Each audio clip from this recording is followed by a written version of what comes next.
వరంగల్లో నగర సరస్వతి పుత్ర అవార్డు ఇచ్చింది. అదే రకంగా 2021లో కలాం ఎక్సలెన్స్ అవార్డు ఫర్ సర్జన్స్కి ఇచ్చేది వచ్చింది. డాక్టర్ అయిన తర్వాత ఈ hand and wrist micro surgeon విభాగానికి రావాల్సిన ప్రయాణం ఎప్పుడు మొదలైంది? నేను ఒక కార్యక్రమంలో స్టాండ్ ఆర్ట్ పర్ఫార్మెన్స్ చేసిన తర్వాత దెన్ వాళ్ళు వచ్చి నాకు చెప్పడం జరిగింది.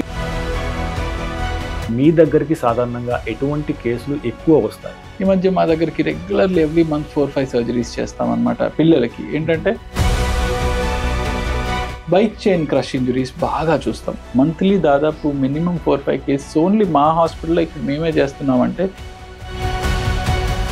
సాధారణంగా ఈ మడిమ అంటే మొత్తం కట్ అయిన తర్వాత దాన్ని తిరిగి అదే రకంగా ప్రాణం పోయడానికి ఎన్ని రకాల స్టేజ్ల్లో మీరు చేస్తారు? కొన్నిసార్లు పేషెంట్ లేట్గా వచ్చి ఇస్కీమియా టైం అంటే సాఫ్ట్వేర్ పీపుల్కి ట్రిగ్గర్ ఫింగర్ అని అంటున్నాం కదా. సో అసలు ఈ ట్రిగ్గర్ ఫింగర్ అంటే ఏంటి, అసలు ఈ పరిస్థితి ఎందుకు ఏర్పడుతుంది? ఎస్పెషల్లీ థంబ్లో వస్తుందన్నమాట. పేరెంట్స్ కూడా నోటీస్ చేయరు. థంబ్ ఇలా. ప్రథమంగా సాఫ్ట్వేర్ ఇంజనీర్లలో ఎందుకు చూస్తామంటే ఎక్కువ టైం కంప్యూటర్ మీద స్పెండ్ చేయడం, ఎక్కువ time. When to consult doctor regarding మనకు రిస్ట్ నొప్పి వచ్చినప్పుడు ఎప్పుడు కదా? సో మెయిన్ మెజారిటీ మా దగ్గరకు వచ్చే రిస్ట్లో పెయిన్తో వచ్చే వాళ్ళు ల్యాక్ ఆఫ్ ప్రాపర్. ఈ కార్పల్ టన్నల్ సమస్యకి ఎలాంటి వైద్యం ప్రారంభంలో ఉంటుంది? సో కార్పల్ టన్నల్ సమస్య అగైన్ మేము చూసే పాపులేషన్ గ్రూప్లో 2 ఏజ్ గ్రూప్స్ చూస్తామన్నమాట. ఒకటి మనం వచ్చేటప్పుడు ఎలాంటి జాగ్రత్తలు తీసుకోవాలి, అదే రకంగా ఎలాంటి ప్రాథమిక చికిత్స చేస్తూ మీ దగ్గర తీసుకురావాలి? ఎప్పుడైతే ఒక భాగం మన చేతి నుంచి కానీ కాలి నుంచి కానీ విడిపడిపోతుందో అలాంటి కండిషన్స్లో ఆ భాగాన్ని నీట్గా కవర్లో ర్యాప్ చేసి ఎయిర్ టైట్గా సీల్ చేసేసి గట్టిగా ముడివేసి దాన్ని ఐస్ ప్యాక్లో పెట్టాలి. ఈ ఐస్ అనేది ఎప్పుడు కూడా ఈ సర్జరీ జరిగిన తర్వాత కూడా ఫిజియోథెరపీ కానీ రీహాబిలిటేషన్ అనేది ఎంత ఇంపార్టెంట్? ఒక్క 2 రోజులు కొంచెం ఫింగర్స్ కదిలించకుండా ఉంచేస్తే అది 6 months వరకు. మీరు ఇప్పటి వరకు చేసిన సర్జన్లో చాలా అరుదైనది కానీ మీ పర్స్పెక్టివ్ను చేంజ్ చేసిన కేసుల గురించి 1-2 కేసుల గురించి మాట్లాడచ్చు. వన్ మోస్ట్ ఆ మధ్య చాలా వైరల్ అయిన వీడియో కూడా అది. ఆల్మోస్ట్ మోచే నుంచి కంప్లీట్లీ హ్యాండ్ ఊడిపోయి కింద పడిపోయింది. సో దాన్ని నాకు చాలా హ్యాపీనెస్ ఇచ్చినటువంటి కేసు చూడాలనుకుంటే, ఒక అమ్మాయి పుట్టుక నుంచి బొటన్ వేలు లేకుండా ఉండిందనమాట. సో తనకి ఈ విధంగా 4 వేళ్ళు మాత్రమే ఉన్నాయి. సో మనకి ముందు ఎటువంటి పని చేయనటువంటి హ్యాండ్తో సార్ నేను ఇప్పుడు జడ కూడా వేసుకోగలుగుతున్నానని వెంటనే జడ విప్పేసి జడ వేసుకొని ఆ థంబ్ అండ్ ఫింగర్స్తో చేసి చూపించింది. తను ఇప్పుడు అన్నీ చేసుకోగలుగుతున్నాను ఆ ఎగ్జైట్మెంట్తో వచ్చి చూపించడం అనేది it was like a goose bumps moments for us. ఇక్కడ దాదాపుగా 80,000 మంది కొత్త డాక్టర్లు ప్రతి ఏటా వస్తున్నారనేది ఒక అంచనా ఉంది. ఇందులో భాగంగా కేవలం 100 మంది మాత్రమే హ్యాండ్ సర్జన్ను చూజ్ చేసుకుంటున్నారు. వీళ్ళందరూ అర్బన్ ఏరియాలోనే ఉంటారు ఎక్కువ. ఇక్కడ మాత్రమే క్వాలిటీ వైద్యం లభిస్తుంది. గ్రామీణ ప్రాంతాల్లో ఉన్నవారికి కూడా ఇలాంటి స్పెషలైజ్డ్ సర్వీస్ లభించాలంటే ఎటువంటి కార్యక్రమాలు చేస్తే బాగుంటుంది? హ్యాండ్ సర్జరీ అనేది it's a complex branch. The number of hours you have to spend for a surgery is very high. Almost 3 to 4 crores microscope కావాలి. ఇంట్లో ప్రతి ఒక్కరూ ఎలాంటి జాగ్రత్తలు తీసుకోవడం ద్వారా ఈ తెగే గాయాలు కానీ ఇటువంటి వాటి నుంచి మనం ప్రివెంట్ చేసే అవకాశం ఉంటుంది? సో ప్రతి చిన్న పిల్లలు ఉన్న ఇంట్లో షార్ప్ ఆబ్జెక్ట్స్ అవైలబుల్గా పిల్లలకి పెట్టద్దు. కత్తెరలైనా కత్తులైనా దూరంగా ఉంచాలి. డోర్స్ ఉన్నా గేట్స్ ఉన్నా వాటిని గాలికి పడిపోకుండా ఆర్ ఎవరైనా తెలుసుకోకుండా నెట్టకుండా ఉండేలాగా ఒక స్టాపర్ అనేది అరేంజ్ చేసుకోవాలి. కొన్ని బెడ్స్ కానీ టేబుల్స్ కానీ షార్ప్ ఎడ్జెస్ ఉంటాయి. టేబుల్ అంచులు ఆ షార్ప్ డెకాలం లాంటిది ఊడిపోతూ ఉంటుంది. పిల్లలు అక్కడ పట్టుకొని ఫింగర్స్ కట్ చేసేసుకుంటారు. వాటిని ప్రాపర్గా సీల్ చేసుకోవడం ఇలాంటివి చేసుకుంటే సరిపోతుంది. హెల్త్ ఇన్సూరెన్స్ యొక్క ఆవశ్యకత ఏంటి? ప్రతి ఒక్కరూ హెల్త్ ఇన్సూరెన్స్ తీసుకోవాలా? దీని మీద అవగాహన పెంచడానికి మీరేం చెప్తారు? డెఫినెట్లీ అండి. As a good medical related channel I think most మీకున్న రెస్పాన్సిబిలిటీలో ప్రథమంగా మీరు చేయాల్సింది హెల్త్ ఇన్సూరెన్స్ గురించి అవేర్నెస్ పెంచడం. గవర్నమెంట్ మనకి స్టార్టింగ్ లో మేబీ నేను చిన్నగా ఉన్న టైంలో 62 లక్షల మంది ప్రజల్లో మెడ్ ప్లస్ బ్రాండ్ మెడిసిన్స్ కి మారడం వలన 915 కోట్ల రూపాయలు సేవ్ చేసుకున్నారు. అదే మెడిసిన్స్ అదే క్వాలిటీతో 50 to 80% డిస్కౌంట్లు. హాయ్ వివోస్, welcome to Med Plus 1 TV. దేశంలోని ప్రముఖ డాక్టర్స్ ను పరిచయం చేసే వేదిక డాక్టర్ టాక్ కు స్వాగతం. మనం ప్రస్తుతం అపోలో హాస్పిటల్లో ఉన్నాము. ఈ రోజు మీకు అరుదైన స్పెషాలిటీకి సంబంధించిన డాక్టర్ మీ ముందుకు తీసుకొస్తున్నాను. Hand and wrist micro surgery విభాగంలో చాలా విశిష్టమైన సేవలు అందిస్తున్న మన గోపీనాథ్ భండారి గారు ప్రస్తుతం మనతో ఉన్నారు.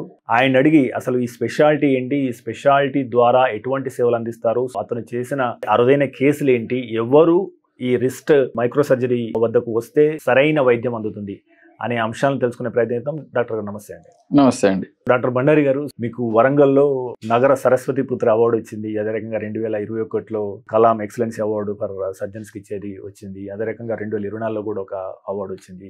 మీ ప్రస్థానం గురించి, అంటే మీరు డాక్టర్ అయిన తర్వాత ఈ hand and wrist micro surgeon విభాగానికి రావాల్సిన ఎప్పుడు కోరిక పుట్టింది, ఆ దిశగా ప్రయాణం ఎప్పుడు మొదలైంది? నేను ఆర్థోపెడిక్స్ పోస్ట్ గ్రాడ్యుయేషన్ మణిపాల్లో చేస్తున్న క్రమంలో అక్కడ డిఫరెంట్ యూనిట్స్లో మాకు వర్క్ అని ఉండేది. అక్కడ యూనిట్స్ చూసుకుంటే కనుక ఒకటి హ్యాండ్ అండ్ మైక్రో సర్జరీ విభాగం, రెండోది పీడియాట్రిక్ ఆర్థోపెడిక్ విభాగం, మూడోది spine unit, fourth arthroscopy unit, fifth arthroplasty unit.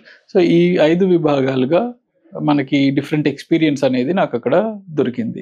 So ఈ 5 విభాగాల్లో మనకి రొటేషన్ ఉండే క్రమంలో నేను ఎక్కువగా చూసుకున్నట్లయితే నాకు సంహౌ హ్యాండ్ మీద ఇంట్రెస్ట్ అనేది పెరిగింది. రెండవది అక్కడ నాకు నా మెంటర్స్ లాగా ఉన్న అక్కడ ప్రొఫెసర్స్ కూడా వాళ్ళు నేను అసిస్ట్ చేసి అక్కడ చేసే ఆపరేషన్స్లో ఉన్న నా స్కిల్ని చూసి దే హ్యావ్ ఐడెంటిఫైడ్. తర్వాత నేను ఒక శాండ్ ఆర్టిస్ట్ అని వాళ్ళకి తెలిసాక నేను ఒక కార్యక్రమంలో శాండ్ ఆర్ట్ పర్ఫార్మెన్స్ చేసిన తర్వాత దెన్ వాళ్ళు వచ్చి నాకు చెప్పడం జరిగింది దట్ ఈ ఆర్టిస్ట్రీ ఉండడము, ఈ ఫైన్ స్కిల్స్ ఉండడము ద్వారా మీరు ఈ మైక్రో సర్జరీస్ అనేది బెటర్గా వేరే వాళ్ళతో పోలిస్తే తొందరగా చేయగలుగుతున్నారు అని అక్కడ మా ప్రొఫెసర్స్ చెప్పడం ద్వారా నాకు కూడా, అంటే అప్పటి వరకు I didn't know that I was doing good. I didn't realize that ఇలాంటిది ఒకటి మనం చేయొచ్చు అనేది నాకు కూడా రియలైజ్ కాలేదు.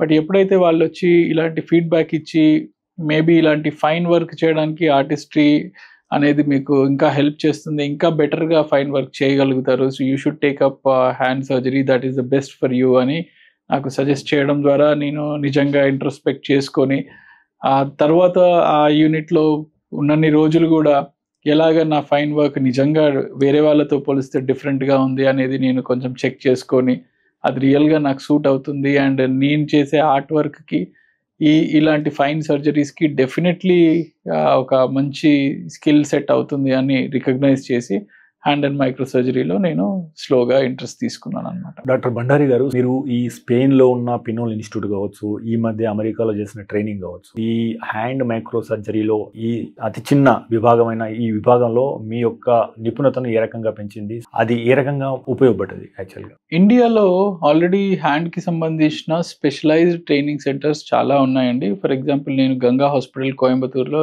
దాదాపు 2 years పైన ట్రైనింగ్ అయ్యాను. But still what I say probably కొన్ని ఫీల్డ్స్లో definitely especially countries like Europe or South Korea and even America, వీళ్ళల్లో ఇంకా కొంచెం హయ్యర్ అడ్వాన్స్డ్ ఫెసిలిటీస్ ఉన్నాయి. అవి మనం చూసుకొని వచ్చి మన ప్లేస్లో మన పేషెంట్స్కి అందించగలిగే ఆపర్చునిటీ ఉంటే అది చాలా బెటర్గా అన్న ఉద్దేశంతోనే నేను స్పెయిన్ విజిట్ చేయడం జరిగింది, ఇటలీ విజిట్ చేయడం జరిగింది, as well as USA visit చేయడం జరిగింది. సో వీళ్ళ దగ్గర advanced, for example minimally invasive wrist arthroscopy surgeries, so wrist sports ligamentous injuries జరిగిన వాళ్ళకి ఇలా అక్కడ ఎక్కువగా సర్జరీస్ ఇలాంటివి చేస్తారనమాట. సో అవి చూడడము అండ్ వాటిలో నిపుణత అనేది ఏర్పరచుకొని మళ్ళీ ఇక్కడికి వచ్చి ఇక్కడ now we're giving huge service in the form of minimally invasive surgery, ఇలాంటివన్నీ చేస్తున్నాం అనమాట. విలువైన విశ్వసనీయమైన ఆరోగ్య సమాచారాన్ని అందించడానికి మనం మెడ్ప్లస్ 1 TVని ఏర్పాటు చేశాం. అనతి కాలంలోనే మనం 3 లక్షలకు పైగా సబ్స్క్రైబర్లు, అదే రకంగా 7 కోట్ల వ్యూస్ను సాధించుకున్నాం. మీ సహకారానికి ప్రత్యేక ధన్యవాదాలు. అయితే మన ఛానల్ చూస్తున్న వారిలో ఇప్పటికీ 94% పైగా మంది సబ్స్క్రైబ్ చేసుకోకుండానే చూస్తున్నారు. మీకు తెలుసు, మనం దేశంలో ఉన్న టాప్ డాక్టర్ను ఇంటర్వ్యూ చేస్తూ వస్తున్నాం. అదేవిధంగా అమెరికాలో ఉన్న టాప్ డాక్టర్స్ని ఎంతో మందిని ఇంటర్వ్యూ చేయడం ద్వారా మనం తెలుగులో ఎంతో విశ్వసనీయమైన ఆరోగ్య సమాచారాన్ని ఇస్తూ వస్తున్నాం. సో ఇలాంటి ఇంటర్వ్యూలు మరిన్ని చేయడానికి, మాకు అవకాశం ఇవ్వడానికి మీరు ఛానల్ని సబ్స్క్రైబ్ చేసుకోండి. అదే రకంగా ఈ ఛానల్ని సబ్స్క్రైబ్ చేసుకోవడం ద్వారా ఈ విలువైన సమాచారం ఏదైతే తెలుగులో ఉందో ఇది 10 మందికి చేరి వారికి కూడా ఉపయోగపడే అవకాశం ఉంటుంది. So please subscribe and watch MedPlus 1 TV. So doctor గారు, మనకు అంటే హ్యాండ్ ఆర్ రిస్ట్ విషయానికి వస్తే ఇక్కడ ఎముక ఇరిగినా కానీ లేదా ఏలు తెగినా కానీ, సాధారణంగా వేలు తెగినప్పుడు ప్లాస్టిక్ సర్జరీ చేస్తారని, ఎముకలు విరిగినప్పుడు మనకు ఆర్థో సర్జన్ చేస్తాడని చెప్పేసి వింటుంటాం. మీరు అంటే హ్యాండ్ మైక్రో సర్జన్ అని అంటే మీ స్పెషాలిటీ ఏంటి? వీళ్ళిద్దరితో పోలిస్తే మీ దగ్గరికి రావడం వల్ల ఎలాంటి ఉపయోగం ఉంటుంది? సాధారణంగా ఆర్థోపెడిక్ సర్జన్, ఆర్థోపెడిక్ ట్రైనింగ్లో కూడా ఎక్కువగా బోన్ని హ్యాండిల్ చేసే ఎక్కువ ట్రైనింగ్ ఉంటుంది.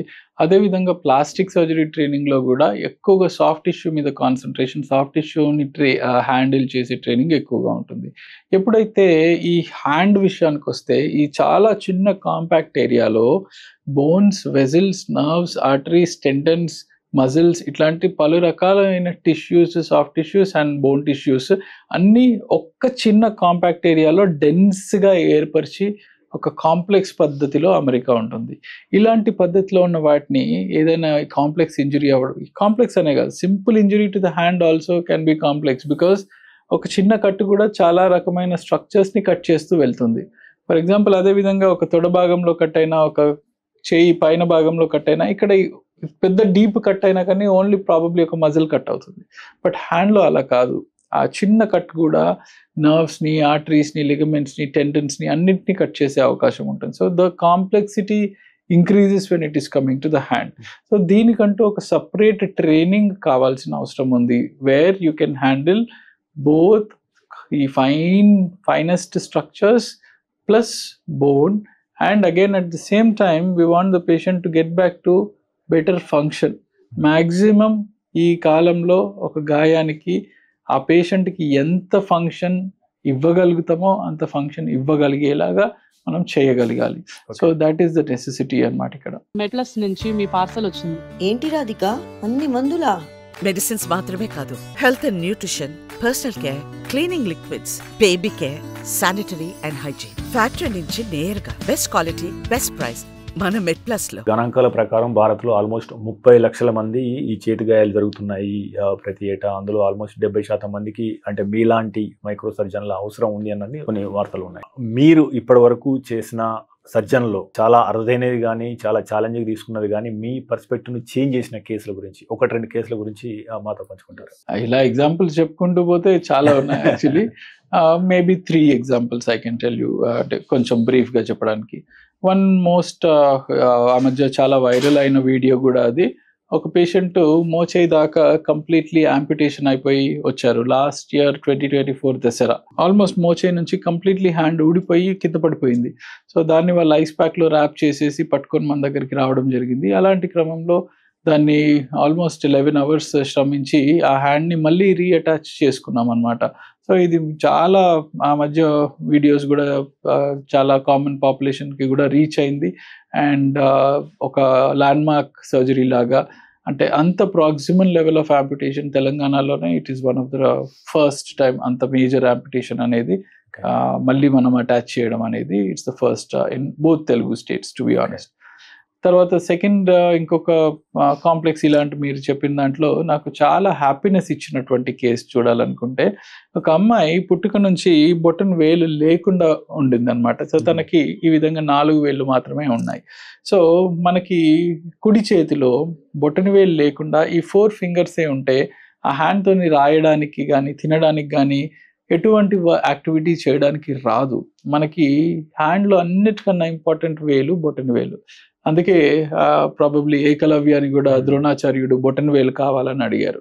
సో అదేవిధంగా తనకి అమ్మాయికి బొటన్ వేలు లేకుండా పుట్టింది. అలాంటి క్రమంలో తనకి రాయాలన్నా తినాలన్నా సెల్ఫ్ యాక్టివిటీస్ ఏది చేయాలన్నా మిగతా 4 ఫింగర్స్తో చాలా కష్టం.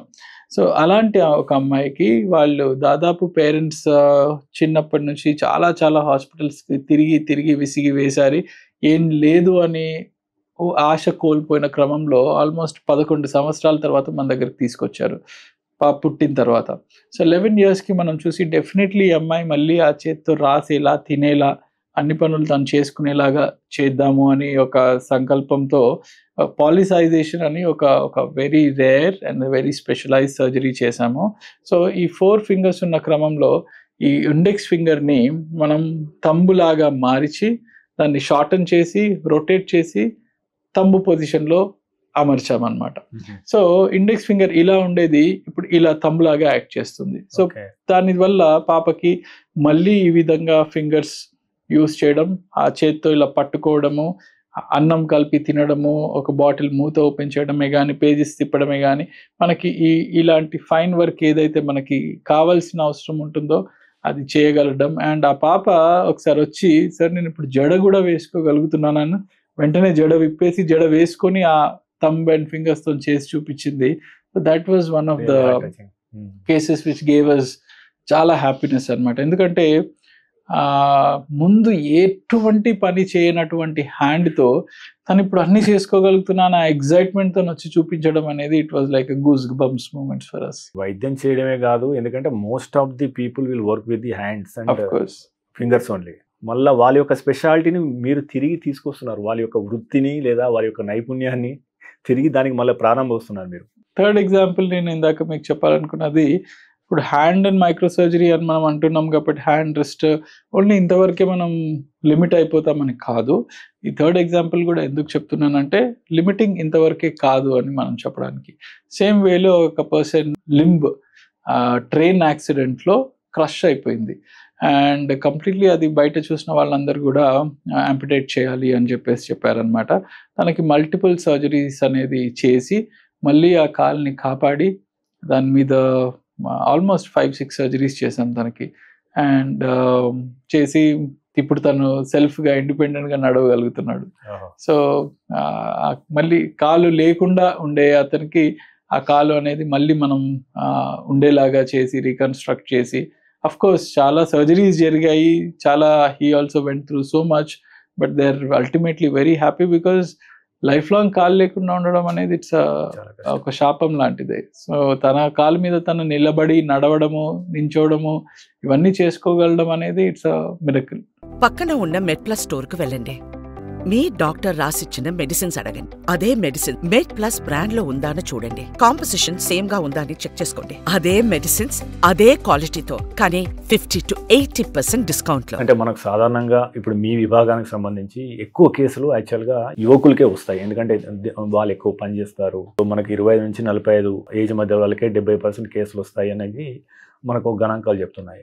ఇందులో కూడా ఎక్కువ ఇండస్ట్రియల్ ఏరియాలో ప్రమాదాలు జరుగుతున్నాయి అని చెప్పేసి మనకు తెలుస్తుంది. సో ఇప్పుడు హైదరాబాద్ అనేది ఫార్మా హబ్, అదే రకంగా ఇక్కడ చాలా కన్స్ట్రక్షన్ యాక్టివిటీ, రియల్ ఎస్టేట్ బాగా ఉధృతంగా జరుగుతున్న క్రమంలో మీ దగ్గరికి సాధారణంగా ఎటువంటి కేసులు ఎక్కువ వస్తాయి? మీరు ఇంకేమన్నా జాగ్రత్తలు కానీ ప్రివెంటివ్ స్టెప్స్ కానీ సూచిస్తారా ఫర్ సేఫ్టీ ఎన్వైరన్మెంట్ గురించి? ఇప్పుడు మీరు చెప్పినటువంటి కేటగిరీ అనేది కూడా కంప్లీట్లీ మీరు మెన్షన్ చేసిన కేటగిరీ ట్రామాటిక్, అంటే గాయం జరిగి వచ్చే కేటగిరీ గురించి. అంటే ఫర్ ఎగ్జాంపుల్ మనకు రోడ్ ట్రాఫిక్ యాక్సిడెంట్స్ ఎక్కువ కావడం, ఆర్ కన్స్ట్రక్షన్, ఇండస్ట్రియల్ ఇంజురీస్, ఫ్యాక్టరీస్లో జరిగే ఇంజురీస్, ఇదంతా కూడా ట్రామా కిందికి వస్తుంది అనమాట.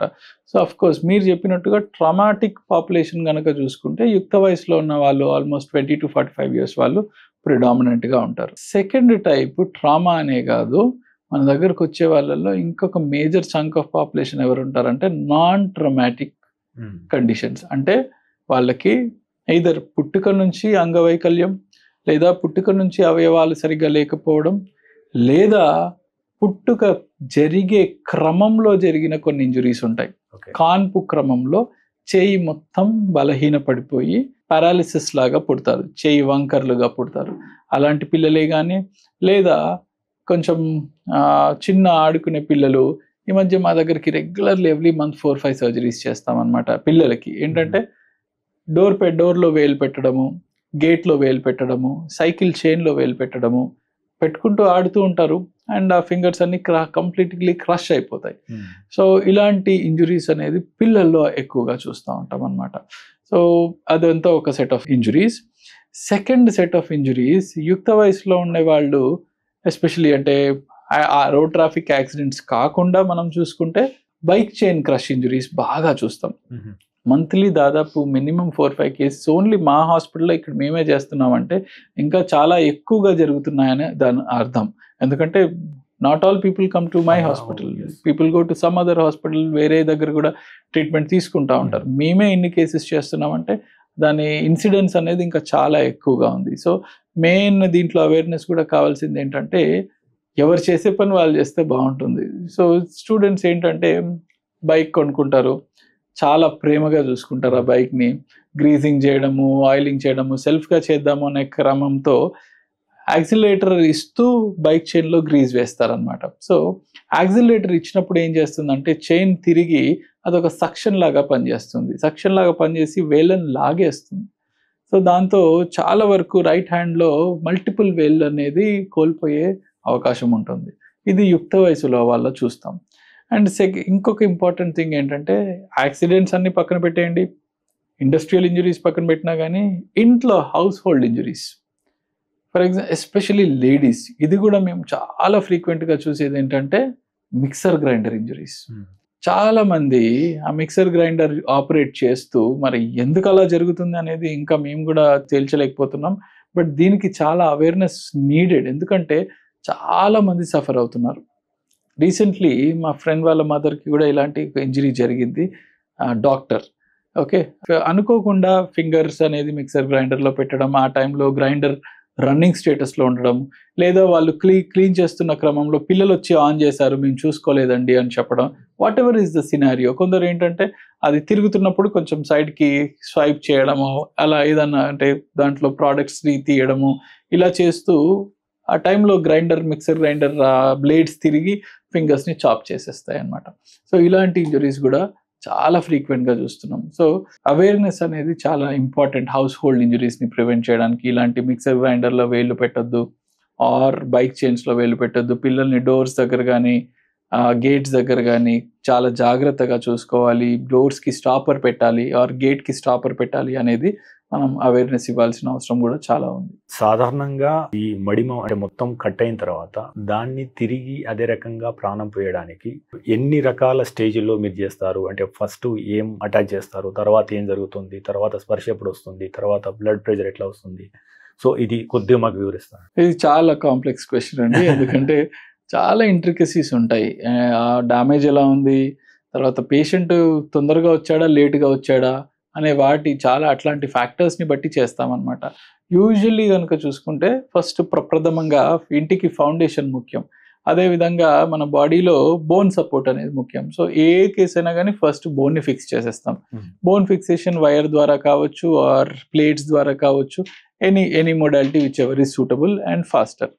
సెకండ్, ఫిక్సేషన్ అయిపోయిన తర్వాత దెన్ టెండన్స్ అని నర్వ్స్ అని ఇవన్నీ రిపేర్ చేసి ఫైనల్గా ఆర్టరీస్ వీన్స్ రిపేర్ చేస్తాం. కానీ కొన్నిసార్లు పేషెంట్ లేట్గా వచ్చి ఇస్కీమియా టైం అంటే బాడీ బ్లడ్ని లేకుండా ఆ వేలు సర్వైవల్ టైం అంటాం అనమాట, ఆ టైం ఆల్మోస్ట్ అయిపోయే టైంకి వస్తారు.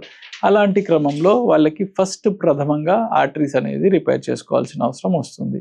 So based on the patients presentation, ఎంత తొందరగా వచ్చారు, లేట్ అయిందా, ప్రెజెంటేషన్లో ఎలా ఉంది అనే దాన్ని బట్టి కొన్ని స్టెప్స్లో ఆల్టర్ చేస్తూ ఉంటాం అనమాట. ఇప్పుడు ఈ మధ్య సాఫ్ట్వేర్ పీపుల్కి కొంతమందికి మనం అంటున్నాం కదా ట్రిగ్గర్ ఫింగర్ అని అంటున్నాం కదా. సో అసలు ఈ ట్రిగ్గర్ ఫింగర్ అంటే ఏంటి, అసలు ఈ పరిస్థితి ఎందుకు ఏర్పడుతుంది, దీనికి ఎటువంటి చికిత్స ఉంది, మీరు ఐటీ ఉద్యోగులకు ఎలాంటి సలహా ఇస్తారు? ట్రిగ్గర్ ఫింగర్లో కూడా మేము 3 sets ఆఫ్ పాపులేషన్ చూస్తామండి.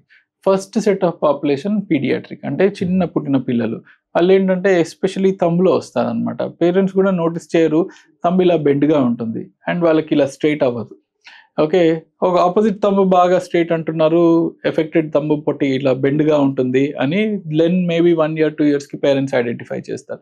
సో వాళ్ళకు కూడా ట్రిగ్గర్ ఫింగర్ ఉండే అవకాశం ఉంటుంది. రెండవది మీరు అన్నట్టుగా యుక్త వయసులో ఉన్న వాళ్ళకి, ఎస్పెషలీ సాఫ్ట్వేర్ ఇంజనీర్స్కి అది ఓవర్ యూజ్ అంటే ఎక్కువగా ఉండడం వల్ల టీనోసైనోవైటిస్ అనేటువంటి కండరాల వాపు జరిగి అది ట్రిగరింగ్కి దారి తీయొచ్చు. మూడవది అత్యంత మోస్ట్ కామన్ ఏంటంటే ఎల్డర్లీ పేషెంట్స్లో, అంటే పెద్దగా వయసు 60-50 దాటిన వాళ్ళకి, డయాబెటీస్, హైపర్ టెన్షన్, థైరాయిడ్ ఇట్లాంటి కండిషన్స్ ఉన్న వాళ్ళకి ఎటువంటి స్ట్రెయిన్ లేకపోయినా కూడా ఆ కండరాలు వాచి లోపల ఆ టెండన్ అనేది కంప్రెస్ అయ్యి ట్రిగర్ ఫింగర్ లాంటి కండిషన్స్ అనేది మనకి ఏర్పడే అవకాశం ఉంది. సో మీ క్వశ్చన్కి ఆన్సర్ కనుక చూస్తే ఐటీ వాళ్ళల్లో ఏర్పడే ట్రిగర్ ఫింగర్కి ఏంటి ప్రికాషన్ తీసుకోవడం అనేది చూసుకుంటే కనుక మెయిన్ థింగ్ ఏంటంటే constant activity, constant over use అనేవి టెండన్స్ మీద చాలా ఎఫెక్ట్ పడుతుందండి. సో కాన్స్టెంట్ ఓవర్ యూజ్ అయిపోవడం వల్ల ఆ టెండన్స్ అనేది కాంపెన్సేటరీగా ఎఫెక్ట్ అయ్యి ఇన్ఫ్లమేషన్లోకి వెళ్తాయి. ఇన్ఫ్లమేషన్ అనేది ఇంకా మనం రెస్ట్ ఇవ్వకుండా ఇంకా దాన్ని అలాగే ప్రొలాంగ్డ్గా యూజ్ చేయడం వల్ల టీనోసైనోవైటిస్ అనేది ఏర్పడుతుంది. ఈ టెండన్స్ కనుక చూసుకున్నట్లయితే ఈ వైట్ స్ట్రక్చర్స్ ఏవైతే ప్రతి ఫింగర్ కి కనిపిస్తున్నాయో ఇవన్నీ కూడా టెండన్స్ అంటాం అనమాట. ఈ టెండన్స్ అన్ని కూడా ఒక టన్నల్ గుండా వెళ్తాయి అనమాట.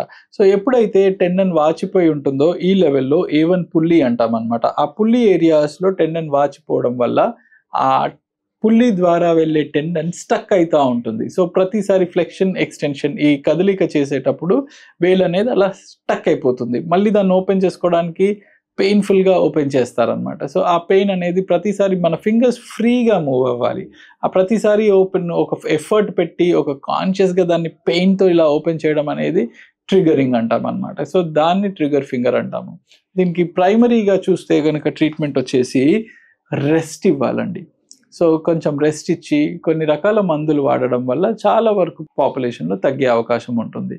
కొందరికి ఎక్కువగా టీనోసైనోవైటిస్ ఉండి వాపు కూడా బయటికి తెలిసి అండ్ ట్రిగరింగ్ అనేది చాలా రోజులుగా ఉండి ఆర్ చాలా అదర్ ఫ్యాక్టర్స్ లైక్ డయాబెటీస్ కానీ హైపర్ టెన్షన్ కానీ థైరాయిడ్ కానీ ఇట్లాంటి కండిషన్స్ కూడా ఉన్న వాళ్ళకి మేబీ రెస్ట్ సరిపోవట్లేదు ఆర్ రెస్ట్తో తగ్గట్లేదు అనే వాళ్ళకి ఒక చిన్నపాటి ఆపరేషన్ కూడా అవసరం పడవచ్చు. ఈ ఆపరేషన్లో ఏంటంటే జస్ట్ కాస్త లోకల్ అనెస్థీషియా ఆ ట్రిగర్ ఏరియాలో ఇచ్చేసి దాన్ని చిన్న రిలీజ్ చేసి hardly 1 stitch వేస్తామన్నమాట.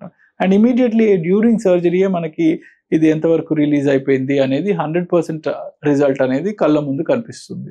So it's a very safe procedure and easy to do. Doctor గారు, మనకు యాక్చువల్గా రిస్ట్లో సమస్య ఉన్నప్పుడు అంటే చాలామంది ఏమనుకుంటారంటే రిస్ట్లో నాకు నొప్పి వస్తుంది అనుకున్నప్పుడు ఇది ఈరోజు ఎక్కువ పని చేసినా కాబట్టి రిస్ట్లో నొప్పి వస్తుంది, లేదా వృద్ధాప్యం వచ్చింది కాబట్టి నాకు రిస్ట్లో నొప్పి వస్తుంది అని చెప్పేసి దాటవేసే అవకాశము అట్లా ఉంటుంది కదా. నిపుణుల్ని ఎప్పుడు కలవాలి? When to consult a doctor regarding మనకు రిస్ట్ నొప్పి వచ్చినప్పుడు ఎప్పుడు కలవాలి? ప్రారంభ సంకేతాలు ఎలా ఉంటాయి? సో మెజారిటీ మా దగ్గరకు వచ్చే రిస్ట్లో పెయిన్తో వచ్చే వాళ్ళు lack of proper body exercise తో ఉంటారండి. ఓకే, యాక్టివిటీ సరిగా ఉండదు. Majority of the times they are on computer for long time or they are holding phone long time గా యూజ్ చేయడము, ఎక్సర్సైజ్ సరిగా లేకపోవడం ఇలాంటి కారణాల వల్ల ఉంటుంది. వీళ్ళందరికీ కూడా మేము 90% మా దగ్గరకు వచ్చిన వాళ్ళల్లో ఎక్సర్సైజ్ చేసుకోండి సరిపోతుంది అనే చెప్పేస్తాము. And they do better with these exercises. వీళ్ళకి ఇంజురీ లేకుండా వచ్చే పెయిన్స్ ఇవన్నీ కూడా because of over use.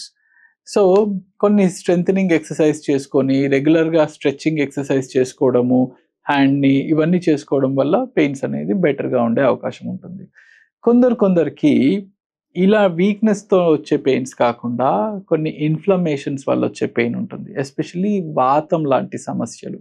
So వీళ్ళల్లో ఏంటంటే నొప్పితో పాటు వాపు and severe tenderness and restriction of movement, అంటే కదలిక మనం చేసే రేంజ్ అనేది తగ్గిపోతుంది.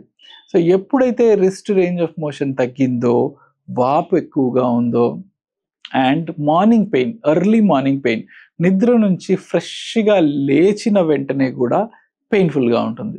అంత రెస్ట్ తీసుకొని లేచినప్పుడు బాడీ ఫ్రెష్గా ఉండాలి కదా, ఆ టైంలో కూడా పెయిన్ ఉంటుంది. వీళ్ళందరూ వెంటనే డాక్టర్ని కలిస్తే బెటర్. కొత్త టెక్నాలజీ వస్తున్నాయి, 3D ఇమేజింగ్ లాంటివి వస్తున్నాయి, సో AI లాంటివి వస్తున్నాయి. మీ విభాగంలో, మీ మైక్రో సర్జరీ విభాగంలో ఇది ఎటువంటి ప్రభావాన్ని చూపే అవకాశం ఉంది? గత 10 ఏళ్లలో అంటే మీ రంగంలో వచ్చిన మార్పులు ఏంటి? వచ్చే 10 ఏళ్లలో మీరు ఏం ఎక్స్పెక్ట్ చేస్తున్నారు? ఏ ఆవిష్కరణలు మీ విభాగాన్ని సమూలంగా మార్చే శక్తి ఉంది వాటి? గత 10 ఏళ్ళు 15 ఏళ్ళు బ్యాక్ చూస్తే అసలు హ్యాండ్ సర్జరీ అనే ఒక స్పెషాలిటీయే చాలా తక్కువ ఐడెంటిఫికేషన్తో ఉండేది అండ్ పాపులర్గా ఉండేది కాదు. Yes, of course it was there, but still it was very less popular and దాంట్లో ఎక్కువ రీసెర్చ్ కానీ ఎక్కువ ఇన్నోవేషన్ అనేది లేకుండే. బట్ ఇప్పుడు కనుక చూస్తే మనం హ్యాండ్ని ఇంకా మైక్రో సర్జరీ లాగా అడ్వాన్స్ చేసాము and minimally invasive surgeries, wrist arthroscopy surgeries లాగా అడ్వాన్స్ చేసాము. ఇలా చాలా అడ్వాన్స్మెంట్స్ అనేది ముందుకు నడుస్తూ ఉన్నాయి. అండ్ మీరు అన్నట్లుగా నెక్స్ట్ క్వశ్చన్, మేబీ 10 years తర్వాత ఏం చేస్తాం అనే దానికి ఆటోమేటెడ్ రోబోటిక్ మైక్రో సర్జరీ రావచ్చు అండ్ 3-dimensional సర్జరీస్ అనేది 3-dimensional robotic and 3-dimensional micro surgery అనేది కూడా మనకి తొందరలోకి అందుబాటు అయ్యే అవకాశం ఉంది. That is point number 1. Point number 2, ఏ విధంగా అయితే మోకాళ్ళ అరుగుదలకు మనం చూస్తాము, మోకాళ్ళు అరిగింది అంటే మోకాలు తీసేసి కొత్త జాయింట్ రిప్లేస్మెంట్ చేస్తాము, అదేవిధంగా మన హ్యాండ్లో కూడా చిన్న చిన్న జాయింట్స్కి కూడా there is chance of getting ఈ రీప్లేస్మెంట్ సర్జరీస్ అనేది ఇంకా ఎక్కువగా అయ్యడానికి అవకాశం కనిపిస్తుంది. ఆల్రెడీ మనం కనుక చూసుకుంటే యూరోపియన్ అండ్ ఫారిన్ కంట్రీస్లో ఫ్రీక్వెంట్గా జరుగుతుంది. బట్ మన ఇండియాలో అవేర్నెస్ లేక, ఇంప్లాంట్స్ సరిగ్గా అవైలబిలిటీ లేక, అండ్ పేషెంట్కి అఫోర్డ్ చేసే స్తోమత లేక ఇటువంటి సర్జరీస్ అనేవి కూడా ఎక్కువగా అవ్వడం లేదు. సో ఇన్ ఫ్యూచర్ 10 years మనకి ఏ విధంగా అయితే ఇప్పుడు నీ రీప్లేస్మెంట్ కామన్ అయిందో, అదేవిధంగా మన హ్యాండ్లో జాయింట్స్ ఆర్థరైటిస్ ఉన్న వాళ్ళకి కూడా రీప్లేస్మెంట్స్ ఎక్కువగా జరిగే ఛాన్సెస్ అనేది ఉన్నాయి. డాక్టర్ గారు, మనం ఐటీ భూమిలో ఉంది. హైదరాబాద్లో ఆల్మోస్ట్ ఒక 10 లక్షల మంది దాకా ఐటీలో పనిచేస్తున్నారు. మనకు ఇక్కడ యాక్చువల్గా ఈ కార్పల్ టన్నెల్ సమస్య బాగా పెరుగుతున్నట్లు కనబడుతుంది. ఈ నొప్పి భరించలేని వాళ్ళు సర్జరీ వైపు చూస్తున్న పరిస్థితి. ఈ కార్పల్ టన్నెల్ సమస్యకి ఎలాంటి వైద్యం ప్రారంభంలో ఉంటుంది? సర్జరీ ఎవరికి అవసరము? దీని ద్వారా శాస్త్రంగా పరిష్కారం లభిస్తుందా? సో కార్పల్ టన్నెల్ సమస్య అగైన్ మేము చూసే పాపులేషన్ గ్రూప్లో 2 ఏజ్ గ్రూప్స్ చూస్తాం అన్నమాట. ఒకటి middle age or younger age group, అంటే ఎస్పెషలీ సాఫ్ట్వేర్, మీరు అన్నట్టుగా సాఫ్ట్వేర్ ఇంజనీర్స్లో చూసే సమస్య. రెండవది ఎల్డర్లీ పాపులేషన్. ఎల్డర్లీ పాపులేషన్ అంటే అట్లీస్ట్ 55-60 years ఆ తర్వాత వచ్చే వాళ్ళల్లో చూసే సమస్య.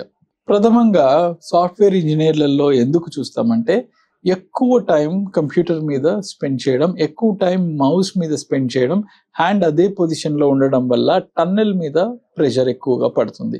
సో ఎప్పుడైతే ఆ టన్నెల్ మీద ప్రెషర్ ఎక్కువగా పడుతుందో ఆ ఫింగర్స్ అనేది నమ్నెస్లోకి వెళ్ళిపోయి ఈ కార్పల్ టన్నెల్ సమస్య అనేది చూస్తాం. సో ఇలాంటి వాళ్ళని ట్రీట్ చేయడం అనేది చాలా సులువండి.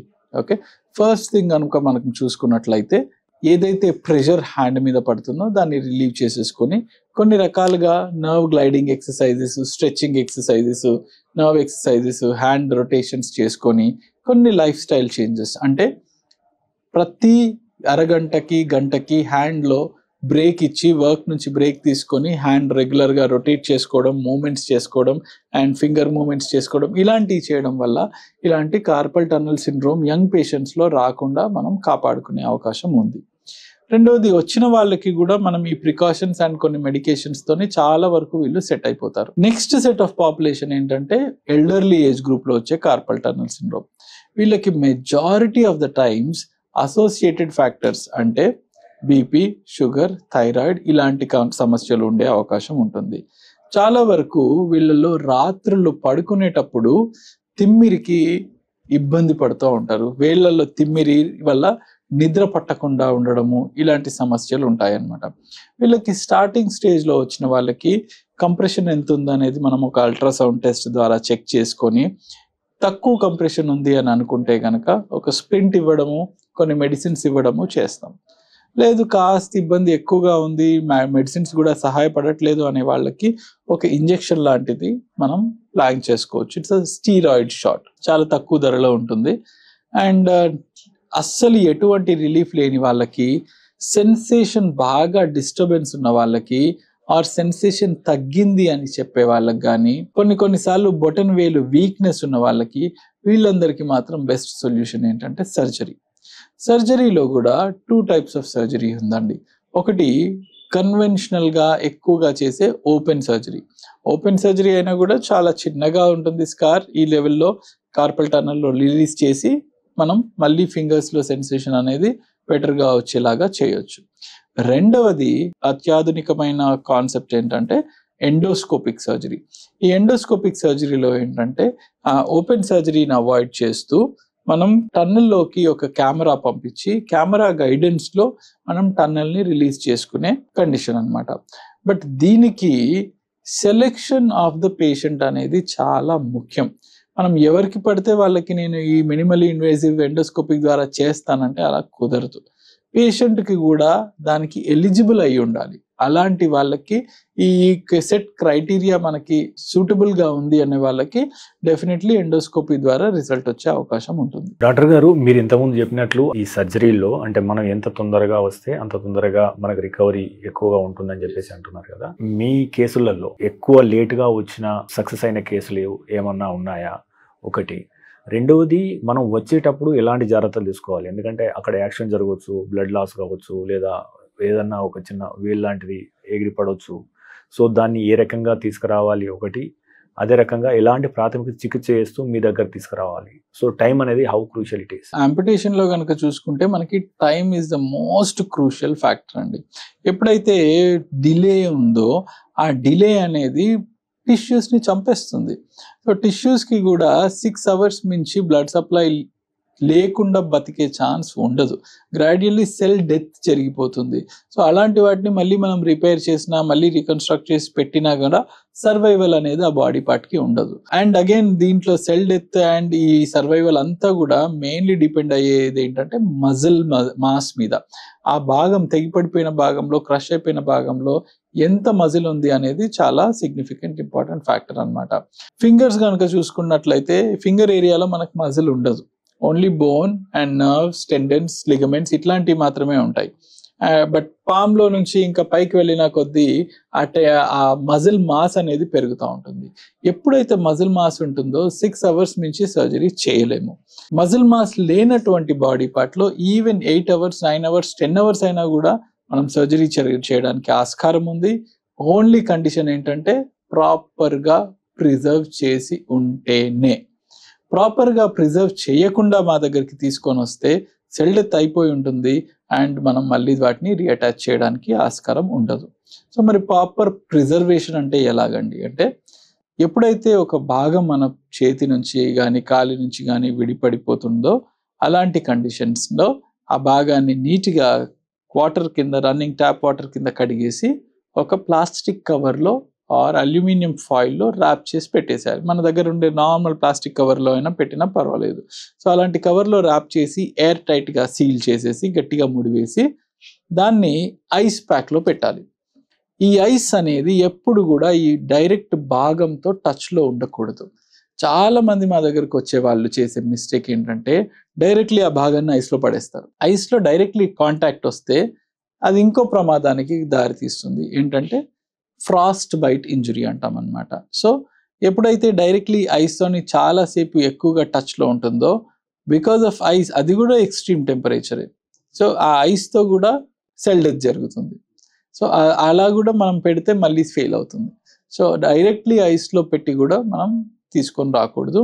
అది ఎప్పుడు కూడా ప్రాపర్గా ప్రిజర్వేషన్ ఇప్పుడు నేను చెప్పిన క్రమంలో చేసుకొని వస్తేనే ఇట్లాంటి సర్జరీ అనేది సక్సెస్ఫుల్ అవుతుంది. ఇప్పుడు మీరు సక్సెస్ఫుల్ అంటున్నారు కదా, సర్జరీ జరిగిన తర్వాత కూడా ఫిజియోథెరపీ కానీ రీహాబిలిటేషన్ అనేది ఎంత ఇంపార్టెంట్? ఈ మైక్రో సర్జరీలో సక్సెస్లో దీని యొక్క పాత్ర ఏంటి? మీరు పేషెంట్స్కి ఏం చెప్తారు? Rehabilitation is the most important thing అండి. ఎందుకంటే చాలా వరకు నర్వ్ ఇంజురీస్ ఉంటాయి. దాంట్లో నర్వ్ గ్రో అవుతూ ఉండాలి. ఆ నర్వ్ గ్రో అయ్యే క్రమంలో మజిల్ని మనం స్టిమ్యులేటింగ్గా ఉంచాలి, మజిల్ యాక్టివ్గా ఉండాలి. అండ్ ఇంకోటి హ్యాండ్లో చాలా పెద్ద సమస్య ఏంటంటే స్టిఫ్నెస్.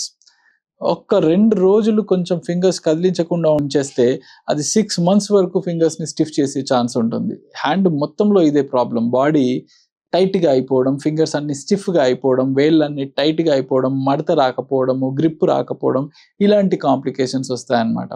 ఏదైనా మనం సర్జరీ చేశాక ఆ భాగాన్ని హీల్ అవ్వడానికి కొన్ని రోజులు ఇమ్మొబిలైజేషన్ చేయాల్సిన అవసరం ఉంటుంది. And because of the immobilisation వాళ్ళకి చాలా చాలా సివియర్ స్టిఫ్నెస్ వచ్చే అవకాశం ఉంటుంది. So physiotherapy and electrical stimulation ఇలాంటి మొడాలిటీస్ లేకుండా 100% రిజల్ట్ అనేది రావడానికి ఆస్కారం చాలా తక్కువ. అండ్ యంగ్ పీపుల్, చిన్న పిల్లల్లో మాత్రం బాగా ఉంటుంది. రెసిసిటీ ఉండకపోవచ్చు, బట్ అడల్ట్స్లో కానీ పెద్దవాళ్ళల్లో కానీ ఇటువంటి చాలా ఇంపార్టెంట్. రెండవది, మేము ఎక్కువగా ట్రీట్ చేసేది బ్రేకియల్ ప్లెక్సిస్, అంటే నరాలు కంప్లీట్లీ తెగిపడిపోయినటువంటి పేషెంట్స్. మళ్ళీ మెడ లెవెల్లో నరాలను రిపేర్ చేసి వాళ్ళకి నర్వ్ సప్లై అనేది రీస్టోర్ చేసే సర్జరీ. వీళ్ళల్లో నర్వ్ గ్రో అయ్యే రోజులు కూడా దాదాపు కొందరికి 1 year to 2 years పడుతుంది నర్వ్ గ్రోత్కి. సో ఈ నర్వ్ గ్రో అయ్యే రోజులు మజిల్ని యాక్టివ్గా ఉంచాలి.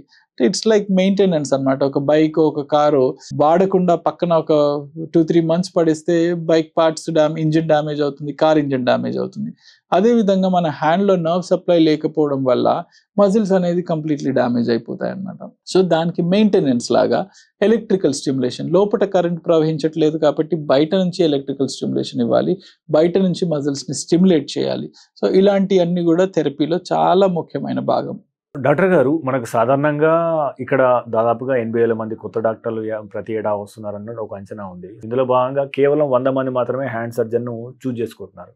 ఇప్పుడు అమెరికాలో 1,00,000కి 0.6 డాక్టర్స్ హ్యాండ్ సర్జన్స్ ఉంటే ఇక్కడ 0.05 మాత్రమే హ్యాండ్ సర్జన్స్ ఉన్నట్టు మనకు గణాంకాలు చెప్తున్నాయి. ఈ నేపథ్యంలో అంటే మనకు వీళ్ళందరూ అర్బన్ ఏరియాలోనే ఉంటారు ఎక్కువ, ఇక్కడ మాత్రమే క్వాలిటీ వైద్యం లభిస్తుంది. గ్రామీణ ప్రాంతాల్లో ఉన్న వారికి కూడా ఇలాంటి స్పెషలైజ్డ్ సర్వీసులు లభించాలంటే ఎటువంటి కార్యక్రమాలు చేస్తే బాగుంటుంది? What are the challenges? So the reason, first we'll talk about the reason why there are less number of hand surgeon in cities like in countries like India. Main thing ఏంటంటే hand surgery అనేది it's a complex branch. Complexity of the surgery is very high. The number of hours you have to spend for a surgery is very high. ఒక case మనం successful గా చేయాలంటే దాంట్లో దాదాపు 4-5 hours continuous గా మనం involve అవ్వాల్సి ఉంటుంది. బ్రేక్ కూడా ఉండదు, కంటిన్యూస్ లాంగ్ స్ట్రెయిన్ ఎక్కువగా ఉంటుంది. అండ్ ద స్కిల్ అక్వైర్ చేయడానికి కూడా ఆ లెర్నింగ్ కర్వ్ అనేది చాలా హై ఉంటుంది. అంటే ఒక నార్మల్ ఆర్థోపెడిషియన్ ఒక స్కిల్డ్ హ్యాండ్ సర్జన్ కావడానికి ఆ గ్రాఫ్ అనేది it is taking a very long time. ఇప్పుడు ఇండియాలో చూసినట్లయితే మనం అంత లాంగ్ జర్నీ చేయాలి. ఆల్రెడీ ఒక డాక్టర్ బయటికి వచ్చి ఎర్నింగ్ స్టార్ట్ చేయాలంటే దాదాపు ఇప్పుడు 35 సంవత్సరాలు అవుతుంది. 35 సంవత్సరాలకి ఒక డాక్టర్ బయటికి వచ్చి ఎర్నింగ్ అనేది స్టార్ట్ చేయగలుగుతున్నాడు. అండ్ దానిపైన ఇప్పుడు హ్యాండ్ సర్జరీ అనేది స్టార్ట్ చేయాలి అని అనుకుంటే ఇంకొక 2-3 years ఎక్స్టెండ్ అవుతుంది.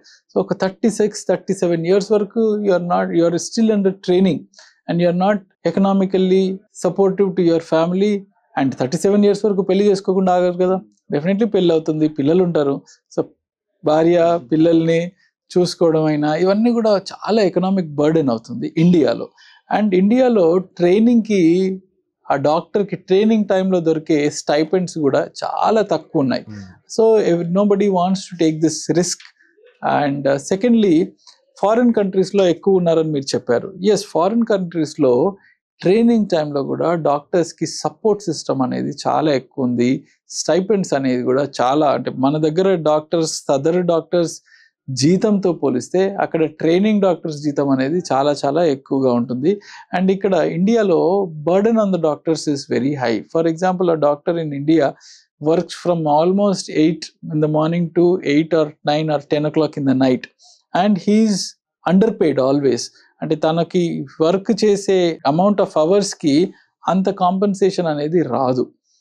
సెకండ్లీ, యుఎస్ లాంటి కంట్రీస్లో అవర్లీ ఇది నా ఫిక్స్డ్ టైం, దీని తర్వాత నాకు హాస్పిటల్కి సంబంధం లేదు. అక్కడ డాక్టర్ ఇస్ ఆల్సో ఎంప్లాయీ. ఇండియాలో డాక్టర్స్ని దేవుళ్ళు అని చెప్పేసి అంత పెద్ద టైటిల్ ఇచ్చేసి ఒక పెద్ద భారం అనేది డాక్టర్స్ మీద పెట్టేశారు.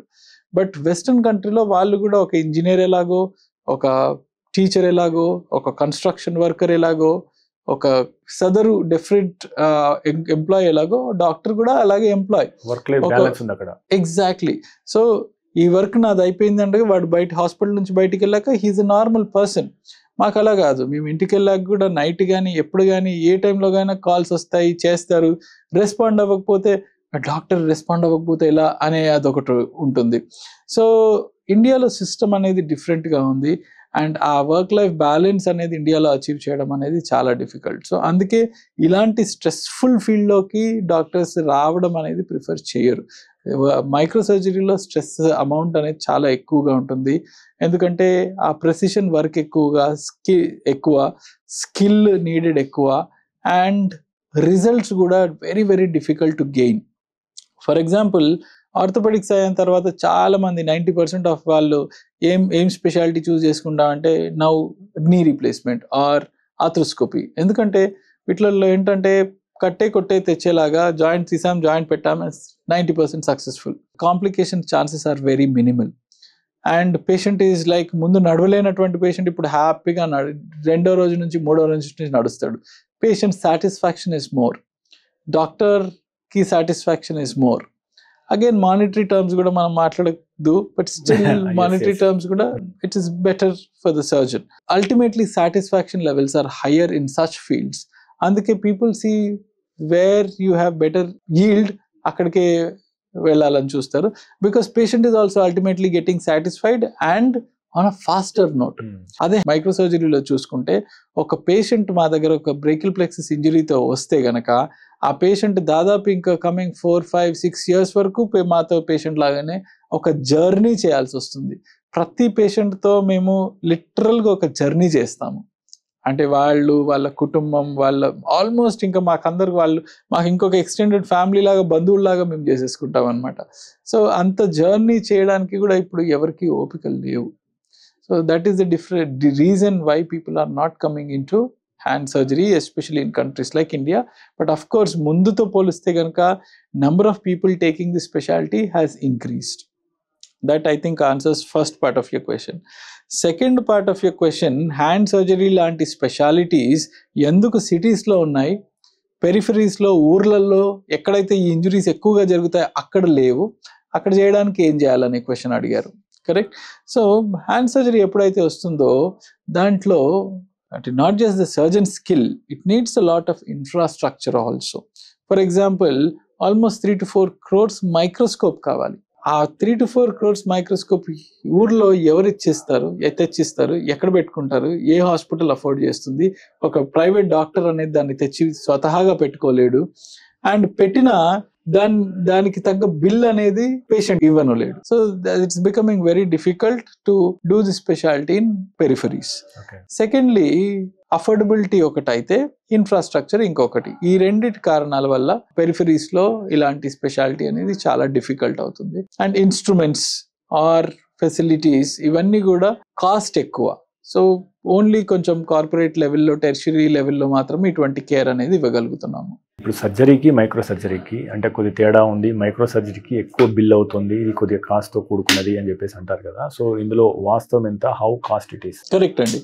నార్మల్ సర్జరీతో పోలిస్తే micro surgery is definitely costly. ఎందుకంటే ఫస్ట్లీ నంబర్ ఆఫ్ అవర్స్ సర్జరీలో ఉండేది, ఎక్కువ టైం సర్జరీ జరుగుతుంది. ఫర్ ఎగ్జాంపుల్ నార్మల్ ఒక నీ రీప్లేస్మెంట్ కానీ, ఆర్థ్రోస్కోపీ కానీ, or any abdominal surgery or brain surgery, ఇలాంటి సర్జరీస్ కనుక చూసుకుంటే హార్డ్లీ 1 hour to 2 hours నడుస్తాయి.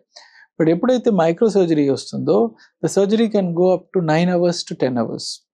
సో అక్కడ పేషెంట్ అనెస్థెటైజ్డ్ అయ్యి జనరల్ అనెస్థీషియాలో ఉంటారు, 1 or 2 అనెస్థెటిస్ట్స్ ఉంటారు, స్టాఫ్ అంతమంది ఓటీలో అట్లీస్ట్ ఒక 5-6 members minimum, supporting staff, scrub nurses వీళ్ళందరూ ఉంటారు, సర్జన్స్ 2-3 ఉండాలి, అండ్ ఎక్విప్మెంట్ కూడా యూజ్ చేసే ఎక్విప్మెంట్ ఎక్కువ అవుతుంది.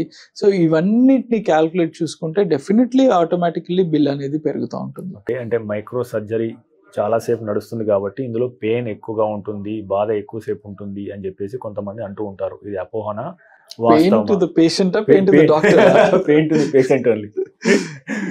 పేషెంట్ కి ఎక్కువసేపు బాధ ఉంటుంది, దీనివల్ల నొప్పి ఎక్కువ కలుగుతుందన్న అపోహ ఉంది. ఇది వాస్తవమా? Talk about both pain to the patient and pain to the doctor. yes, both will be pain. Okay, surgery జరిగేంత టైం అయితే ఏ పెయిన్ ఉండదండి. ఏ సర్జరీ అయినా కానీ ఫస్ట్లీ పేషెంట్కి అడిక్వేట్ అనెస్థీషియా ఇచ్చి ఎటువంటి నొప్పి లేకుండానే సర్జరీ చేస్తాం. రెండవది, ఇలాంటి హాస్పిటల్స్లో మనకున్న అడ్వాంటేజ్ ఏంటంటే మోర్ అడ్వాన్స్డ్ పద్ధతిలో అనాల్జీసియా డెలివర్ చేయడం, అంటే ఆపరేషన్ తర్వాత కూడా పేషెంట్కి నొప్పి లేకుండా చూసుకోవడం. ఓకే, సో దానికి రీజనల్ బ్లాక్స్ అనేవి మనకి అందుబాటులో ఉన్నాయి. అండ్ మంచి హై క్వాలిఫైడ్ అనెస్థెటిస్ట్ మన దగ్గర ఉన్నారు. వాళ్ళందరూ కూడా పేషెంట్కి పెయిన్ లేకుండా బ్లాక్ ఇచ్చేయడము, అండ్ ఆ బ్లాక్ ద్వారా పేషెంట్ ఆపరేషన్ తర్వాత కూడా నొప్పి లేకుండా ఉండేటువంటి ఆప్షన్స్ అనేవి మనకు ఉన్నాయి.